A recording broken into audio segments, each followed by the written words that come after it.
When I became successful, my parents blamed me for making my unemployed brother look bad. Instead of helping him improve, they tried to sabotage my job with lies to teach me humility. Nothing crazy fancy about my job, but I worked my way up from being a junior analyst straight out of college. My younger brother Nathan, 25 male, is well he exists. That's about the most impressive thing I can say about him without lying. Let me paint you a picture of how things have always been in my family. I'm the oldest kid. From day one, I was expected to be responsible, mature, and basically raise myself while my parents focused all their energy on Nathan, the golden child, the baby, the one who could do no wrong even when he was actively doing wrong. When we were kids, I'd get yelled at for leaving toys on the floor. Nathan would trash the entire living room, and my parents would just smile and say he was being creative. I had chores starting at age 7. Nathan didn't start doing chores until he was like 15. Birthdays were a joke. I'd get practical stuff, clothes I needed for school, a new backpack. Nathan would get the new gaming console, expensive sneakers, concert tickets.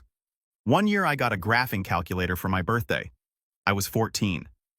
Nathan got a dirt bike for his 12th birthday. But you know what I learned to stop caring about the unfairness? I just put my head down and focused on what I could control. Studied hard, got good grades, worked part-time jobs starting at 16, saved every penny. My parents never helped me financially after I turned 18. Not with college, not with my first apartment, nothing. Meanwhile, Nathan got his tuition paid for, got a car handed to him, got his rent covered while he was in college. Speaking of college, I went to a solid state school on a partial academic scholarship I earned myself.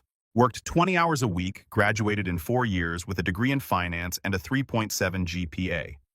Nathan went 3 years later. My parents paid his full tuition. He changed his major 4 times, took 6 years to graduate with a degree in communications, and finished with like a 2.3 GPA. His graduation party had 100 people and a catered buffet. Mine was dinner at Olive Garden. After college, I started at my current company as a junior analyst making $42,000 a year. Lived in a crappy studio, drove a beat-up Honda Civic, ate ramen most nights, saved aggressively. Nathan bounced around between random retail jobs, quit half of them. He still lived at home, rent-free, driving the car my parents bought him. I worked my tail off, came in early, stayed late, took on extra projects, got promoted after 2 years to analyst, then 3 years after that to senior analyst. My salary jumped to $78,000. I moved into a decent 2-bedroom apartment in a nice complex with a gym and a pool. Bought myself a 3-year-old Mazda sedan that actually had working air conditioning and Bluetooth. Started building up my savings account. Nothing extravagant, just finally living like a normal adult instead of a broke college kid. Nathan was still at home at age 24, working part-time at a sporting goods store, making maybe $15,000 a year if he worked full weeks, which he rarely did. My parents didn't care. They weren't charging him rent. They were basically supporting a grown man who had zero ambition and spent most of his time playing video games and hanging out with his buddies. Last year, I bought my first house. Nothing crazy. A 3-bedroom ranch-style place in a decent suburb about 20 minutes from work. It needed some cosmetic updates, but the bones were solid. I saved up for the down payment myself. Got pre-approved for a mortgage. Handled the whole process solo. It was huge for me. First major adult milestone I'd achieved completely on my own. When I told my parents I'd closed on the house, their response was lukewarm at best. My mom said, "That's nice, honey, like I just told her I bought new socks." My dad asked if I was sure I could handle the mortgage payment. Zero congratulations, zero excitement, zero pride in what their son had accomplished. But you know what really stung? 2 days after I told them about buying my house, Nathan mentioned he was thinking about maybe looking at apartments eventually someday, and my parents fell all over themselves offering to help him with rent, offering to co-sign a lease, talking about how exciting it would be for him to have his own place. He hadn't even looked at apartments. He was just thinking about it, and they were ready to finance his entire move. The tipping point came 3 months ago at a family dinner. We do these once a month at my parents' house. It's usually pretty boring. We eat whatever my mom made, make small talk about nothing important, and I leave as soon as it's socially acceptable. This particular dinner, my Uncle Richard was there with my Aunt Paula. Uncle Richard asked how work was going, and I mentioned I'd just gotten another raise, was now making $92,000 a year. I wasn't bragging, just answering his direct question. My uncle was impressed. Asked more questions about my job, what I did, what the company was like. Normal conversation stuff. I talked about a big project I'd led that saved the company a bunch of money, how I'd been getting positive feedback from the executives, how I was being considered for a manager position opening up next year. Nathan sat there the whole time, looking like someone peed in his cereal. He got quieter and quieter, barely touched his food, kept checking his phone. My parents noticed and kept shooting me these looks like I was doing something wrong by having a normal conversation with my uncle. After dinner, my uncle and aunt left, and I was helping clear the table when my mom pulled me aside. She had this serious expression that immediately put me on edge. "Can I talk to you for a minute?" she asked, leading me into the living room. My dad and Nathan stayed in the kitchen. "Sure, what's up?" I asked, genuinely confused about what could be so important. My mom folded her hands in her lap and gave me this look like she was about to deliver bad news. "I need you to understand something.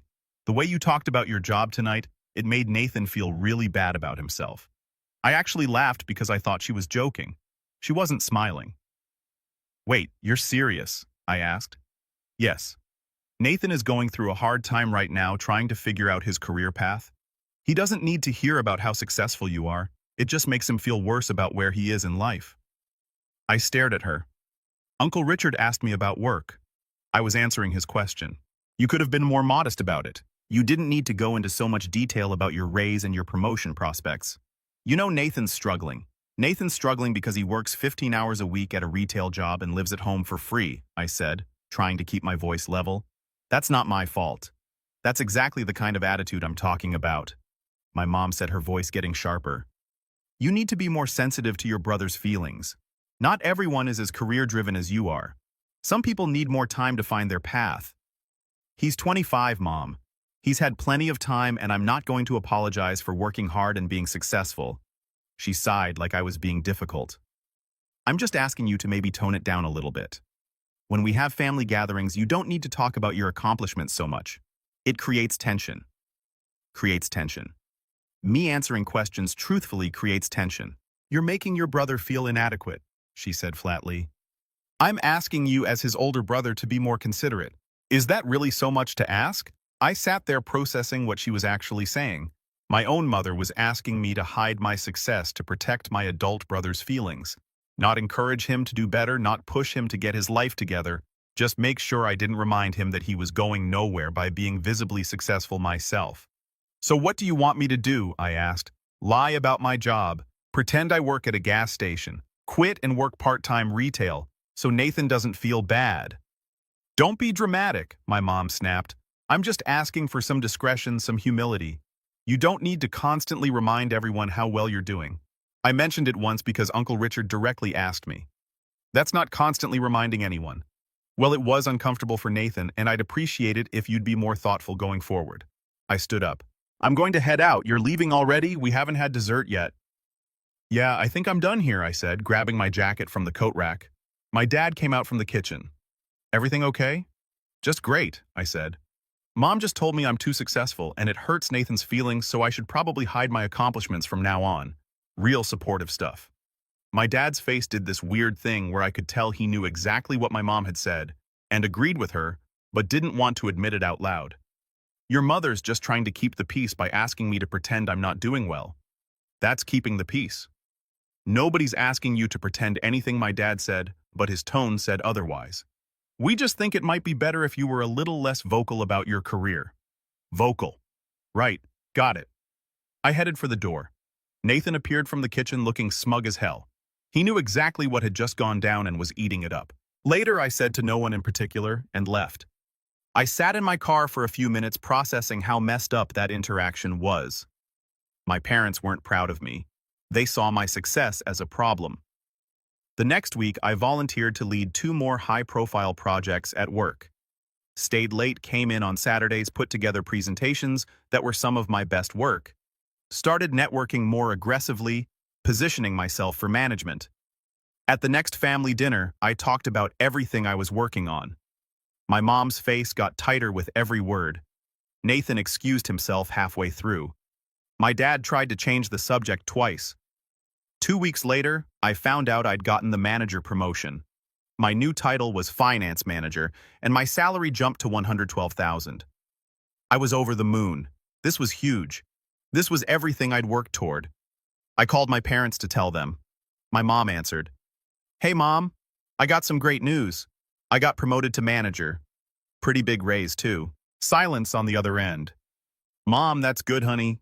Is Dad there? I wanted to tell him, too. He's busy right now. I'll let him know. Okay. Well, yeah, I'm really excited about it. It's a big step up. Mm-hmm. More silence. All right. Well, I should get going. Just wanted to share the news. Okay, bye. She hung up before I could say bye back. That was my mom's reaction to the biggest career achievement of my life so far. That's good, honey, and then basically hanging up on me. Whatever. I didn't need their validation. I'd never needed it before. Wasn't going to start now.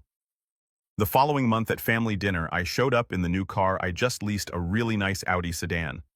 Nathan was outside when I pulled up. His face when he saw the car was priceless. Dinner was tense. Nobody asked me about work or the car. My Uncle Richard asked about the Audi, and I told him about it.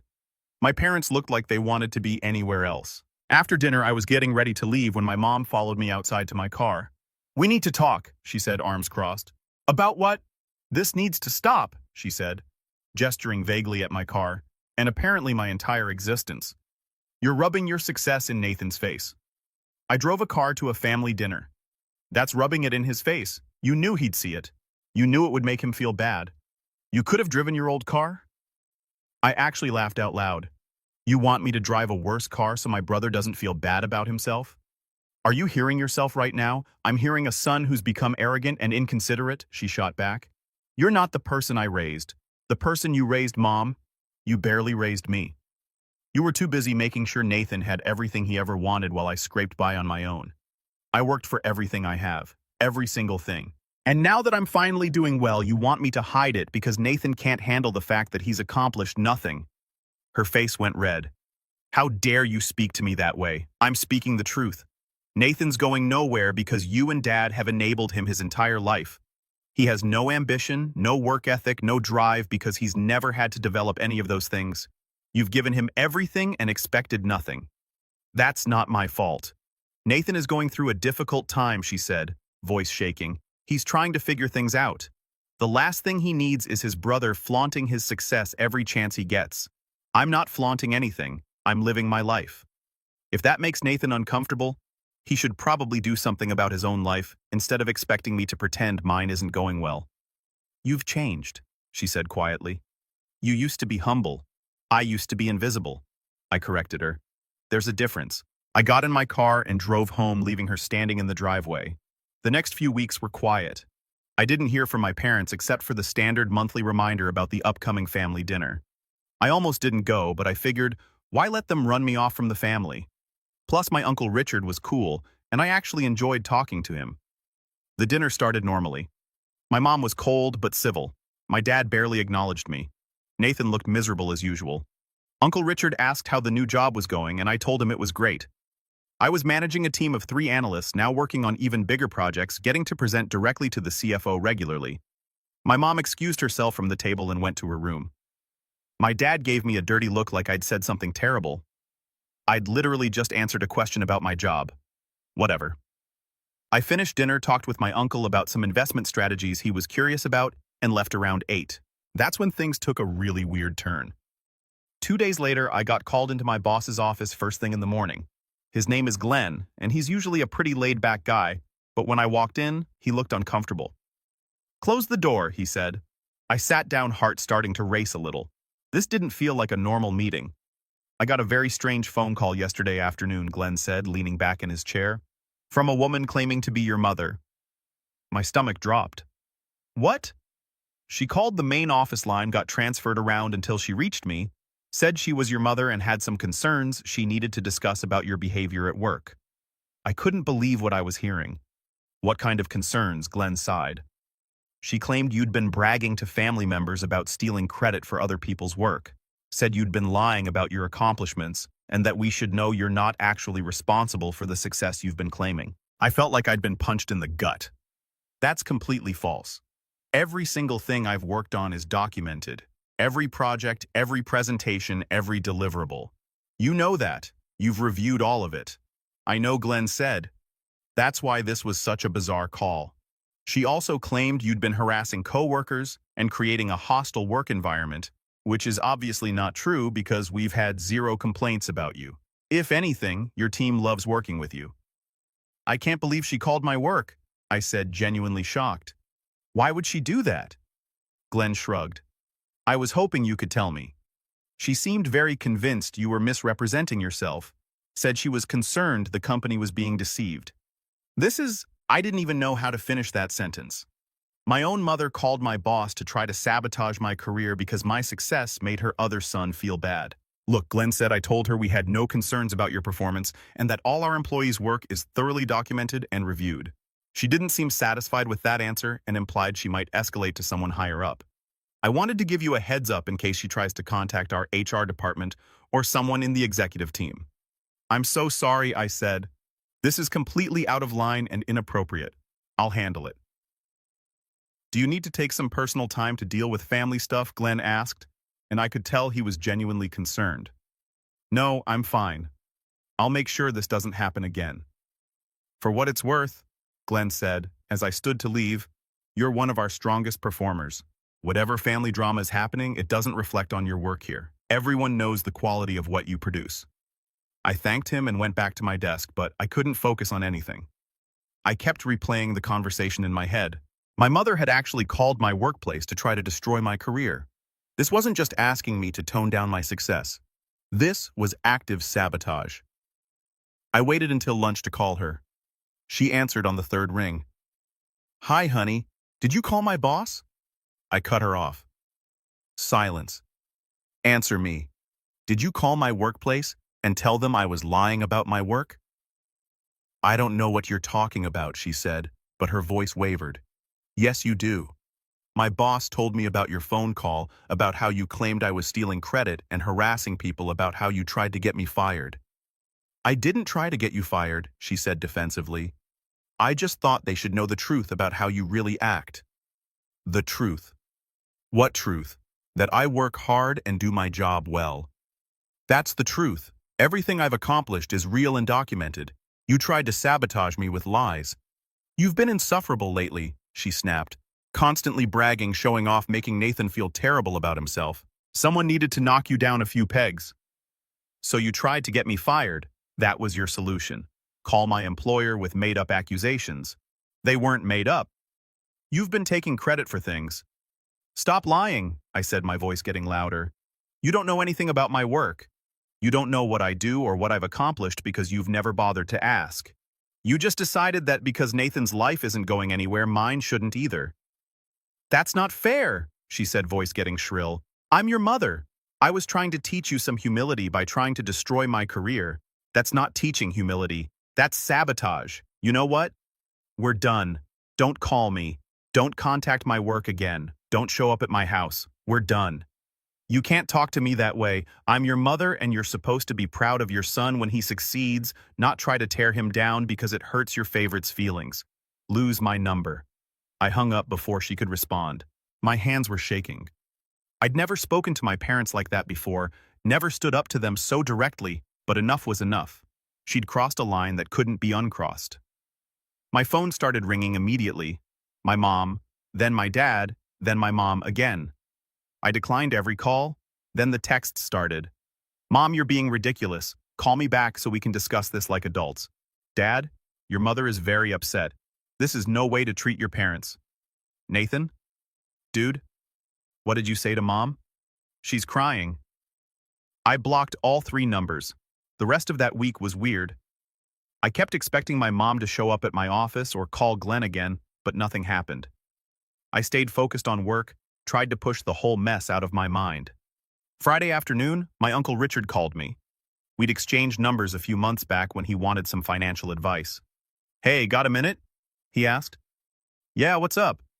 I heard about what happened with your mom calling your work. Your dad told me about it last night. Oh, great. So everyone knows now. Just me and your aunt, he said. And for what it's worth, I think what your mom did was completely out of line, like way over the line. Thanks, I said, surprised to hear someone in the family actually say that. I tried talking to them about it, Richard continued. Told them they were being ridiculous about this whole situation with you and Nathan. Your mom just kept saying you'd become arrogant and needed to be brought down. Your dad backed her up. It was uncomfortable. That's pretty much been my life for the past few months, I said. Well, I wanted you to know that Paula and I don't see it that way. We think you've done an amazing job building your career. We're proud of you, even if your parents can't be. I felt my throat get tight. I appreciate that, really. And between you and me, Richard said, lowering his voice like someone might overhear, Nathan needs to get his act together. The kid's 25 years old, living at home with no real job or ambition. Your parents aren't doing him any favors by enabling his laziness. Try telling them that I said. I have multiple times, they don't want to hear it. They've convinced themselves that Nathan's going to figure things out any day now and become hugely successful and that you're just temporarily ahead. It's delusional. We talked for a few more minutes before hanging up. It felt good to have at least one family member who wasn't completely disconnected from reality. Monday morning, I walked into work expecting a normal day. Instead, Glenn called me into his office again before I even got to my desk. We need to talk, he said.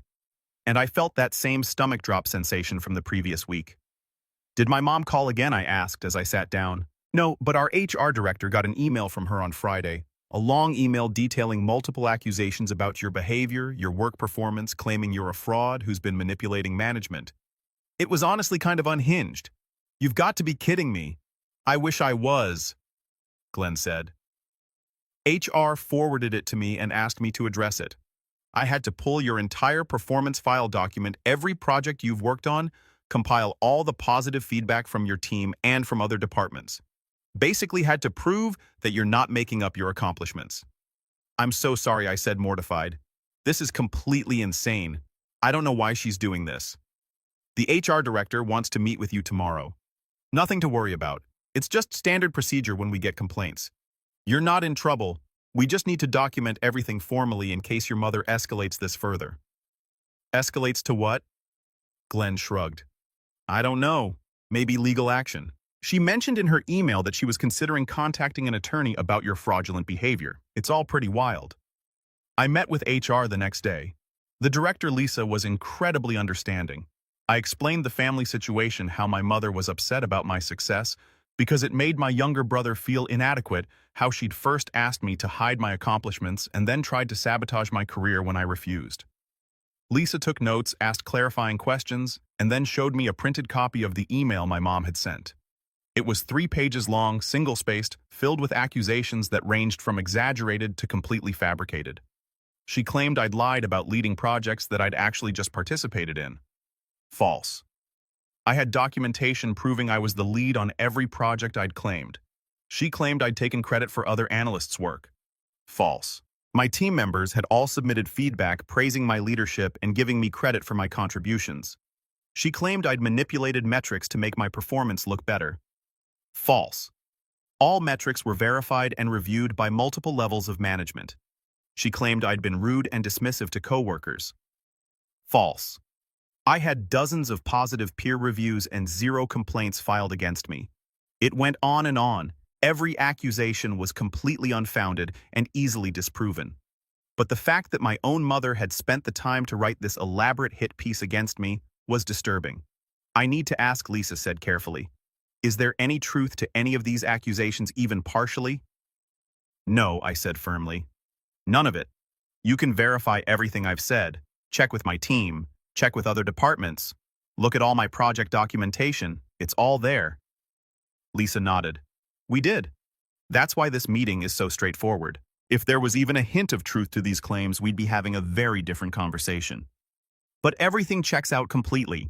You're a model employee. So what happens now, I asked. I'm going to send your mother a formal response explaining that we've investigated her claims and found them to be without merit. I'll also inform her that any further contact regarding this matter will be considered harassment and will take appropriate action. That should hopefully put an end to it. Thank you, I said, genuinely relieved. For what it's worth, Lisa added, family dynamics can be really complicated. I'm sorry you're dealing with this. It's clear your mother's behavior stems from personal issues that have nothing to do with your actual performance here. I left the HR office feeling both validated and exhausted. This whole situation was so much more draining than I'd anticipated. That evening, I got a call from an unknown number. I almost didn't answer, but something made me pick up. Hello! Is this going to be your response to everything, just ignoring your family and pretending we don't exist? My dad calling from a different phone since I'd blocked his cell. I'm not pretending you don't exist. I'm cutting contact with people who tried to sabotage my career. Your mother made a mistake, he said. She was emotional and upset. She didn't mean most of what she wrote. She wrote 3 pages of lies to my HR department. Dad, 3 pages. That's not emotional. That's calculated. She's apologetic now. Good for her. Still doesn't change anything. You're really going to cut off your entire family over this? He asked, voice rising. Over your mother trying to teach you some humility. Trying to get me fired isn't teaching humility, it's sabotage. And yeah, I'm cutting off the people who think my success is a problem that needs to be solved. Nathan's having a really hard time with all of this, Dad said, changing tactics. He feels like you've abandoned the family. I almost laughed. Nathan's having a hard time. Nathan, who lives rent-free in your house at age 25 with a part-time job and 0 ambition. That, Nathan. He's going through a transition period. He's been going through a transition period for 7 years. I interrupted. At some point, it's not a transition, it's just his life. And that's not my problem. You used to care about your family, Dad said quietly. I still care about the family members who are happy for my success instead of trying to destroy it, which at this point is basically just Uncle Richard. You're being selfish and cruel. I'm being successful and it makes you uncomfortable. Not the same thing. I hung up and blocked that number too. The next few weeks were blissfully quiet.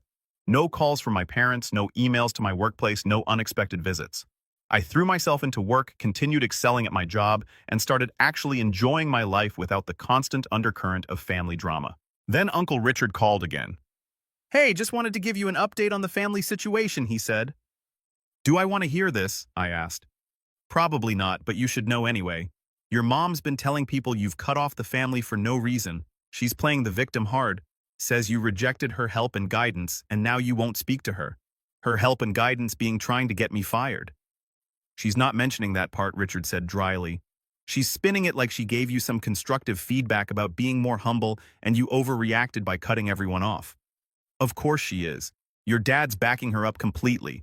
Nathan's telling people you're jealous of his relationship with your parents, and that's why you stopped coming around. It's all pretty twisted. Let them spin it however they want, I said. The people who matter know the truth. That's what I told Paula, Richard said. We're not buying their version of events. Paula actually told your mom off last week at some family thing, said, what she did was inexcusable and that you had every right to cut contact. Your mom didn't appreciate that. I bet she didn't. Just wanted you to know that you've got support here, Richard said, even if your parents are being ridiculous. We talked for a bit longer before hanging up. It was validating to know at least 2 family members saw the situation clearly. A month later, something interesting happened. I got promoted again, this time to senior finance manager with an even bigger raise, $135,000 a year. It came out of nowhere, honestly. The VP of finance called me into his office and told me they were creating a new senior manager role, and I was their first choice for it. The new position came with a bigger office, a small team of managers reporting to me, and significantly more responsibility. It was a huge leap forward in my career. I didn't tell my parents, didn't call them, didn't text them, nothing. What would be the point? They'd already made it clear my success was an inconvenience to them. But I did tell Uncle Richard when he called to check in. No way. That's amazing, he said, genuinely excited. Senior manager at 28. Dude, you're killing it. Thanks, I said, grinning. It's been a good year career-wise. Your parents are going to lose their minds when they find out, Richard said with a laugh, especially since Nathan just got fired from the sporting goods store for showing up late too many times. Wait, seriously? Yep. Happened last week. He's back to being fully unemployed. Your mom's already making excuses about how the manager had it out for him and the job wasn't a good fit anyway. So nothing's changed then? Nope. Still enabling him, still refusing to acknowledge he needs to grow up. Meanwhile, you're out here absolutely crushing it in the real world. We talked for a while longer, catching up on life. After hanging up, I sat in my new office, which had an actual window. a nice desk and real furniture instead of the basic setup I'd had before, and felt genuinely proud of myself. My parents had tried to stop me from succeeding. They'd asked me to hide my accomplishments, and when I wouldn't, they'd actively tried to sabotage my career. And despite all of that, I'd succeeded anyway, even more than before. The promotion came with new responsibilities that kept me busy for the next 2 months. I was managing 3 other managers now, overseeing major projects, presenting to the executive team regularly. It was intense, but rewarding. During one of our regular check-ins, Uncle Richard mentioned that my parents were asking about me. "They want to know if you've called me, if I know how you're doing," he said. "I think they're trying to get information through me since you blocked them." "What did you tell them? That you're doing great? And that's all they need to know. Your mom tried to press for details, but I shut that down. Told her if she wanted to know how you were doing, she shouldn't have tried to destroy your career." How'd she respond to that? Got all defensive, started crying about how she was just trying to help you, how you've changed and become arrogant. Same song, different day. Your dad looked uncomfortable but didn't say anything to contradict her. And Nathan's still unemployed, still living at home. Your mom mentioned something about him thinking about starting a podcast, whatever that means. I had to laugh at that one. A podcast? Sure, that'll solve all his problems, right? Richard chuckled. But hey, at least he's thinking about something, I guess. 3 months after cutting off contact with my parents and Nathan, I got a letter in the mail. Physical mail, not email. It was from my mother, written in her distinctive loopy handwriting. I debated throwing it away without reading it, but curiosity won out. I opened it. The letter was 5 pages long. 5 pages of my mother explaining how hurt she was by my behavior, how she'd only been trying to help me stay grounded, how cutting off the family was cruel and unnecessary. She wrote about how much they all missed me, how Nathan was struggling with my absence, how the family wasn't complete without me. Nowhere in those 5 pages did she apologize for calling my workplace. Nowhere did she acknowledge that her actions had been inappropriate. Nowhere did she take any responsibility for the situation. Instead, the last page suggested that if I apologized for overreacting and promised to be more considerate of Nathan's feelings going forward, we could move past this unfortunate incident and be a family again. I read it twice just to make sure I wasn't misunderstanding. Nope, she wanted me to apologize to her. I took a photo of the letter and texted it to Uncle Richard with the caption, "You seeing this?" He called me 5 minutes later. "Is she serious? She wants you to apologize." "Apparently I overreacted to her trying to get me fired," I said. "And if I just admit that and promise to hide my success better, we can all be one happy family again." "That's delusional," Richard said, like genuinely disconnected from reality. "That's my family," I said. "What are you going to do?" "Nothing. I'm going to do absolutely nothing." No response, no phone call, no acknowledgement. She doesn't get to dictate the terms of reconciliation after what she did. "Good," Richard said firmly. "Stick to your guns. You don't owe them anything." I threw the letter away and didn't think about it again. Well, I tried not to think about it. It was hard not to feel a little hurt that my own mother was so incapable of admitting wrongdoing. Life continued. Work was great. I was excelling in my new role, getting positive feedback from everyone, building strong relationships with the executive team. My personal life was good too. I was dating someone I really liked, hanging out with friends regularly, enjoying my house and my nice car, and the financial security I'd worked so hard to achieve. About 6 months after cutting contact, Uncle Richard called with some interesting news. "So Nathan moved out," he said. "No kidding. Where'd he go?" "Got an apartment with 2 roommates. Your parents are covering his rent, obviously, but at least he's not living at home anymore. That's something, I guess." "Yeah, except he apparently told people he was moving out because the house was too depressing without you there, and he needed a fresh start." I had to laugh at that. "So he's making it about me somehow." "Yup. Can't just be that he's finally taking a tiny step toward independence at age 25. Has to be because you abandoned the family and made the house sad. Unbelievable. Your mom's also been telling people that you've refused all her attempts at reconciliation. She's got a whole narrative going about how she's tried everything to reach out to you, but you're being stubborn and refusing to forgive her for one small mistake. One small mistake being trying to get me fired." She's really downplaying that part in her version, making it sound like she called with some concerns and you flew off the handle. Of course she is. Paula and I have corrected the story where we can. Richard said, but you know how it goes. People believe what they want to believe. I don't really care what people believe at this point, I said honestly. The people who matter know the truth. That's the right attitude, Richard agreed. A year after cutting contact, I got a wedding invitation from a cousin on my mom's side. Uncle Richard warned me my parents would be there. IRSVPD yes, with my girlfriend. The wedding was interesting. My parents were in the second pew. Nathan slouched between them. My mom saw me and started whispering urgently to my dad. I nodded in their direction and found seats across the church. The ceremony was nice. At the reception, I made my rounds, chatted with relatives. Multiple people asked what I'd been up to. I kept my answers brief but honest about work going well. My mom was glaring at me all night. About an hour in, she approached me at the bar. Can we talk? She asked. There's nothing to talk about, I said calmly. You can't avoid me forever. I'm your mother. I'm not avoiding you, but I'm not having a conversation about reconciliation until you actually apologize. I sent you a letter, she said. That letter asked me to apologize to you. That's not the same thing. Her face flushed red. You're being unreasonable. I made one mistake. Trying to get me fired wasn't one mistake. Calling my workplace was one mistake. Emailing my HR department with 3 pages of lies was a second mistake. I was trying to help you, she insisted. By sabotaging my career, that's help. You were becoming arrogant.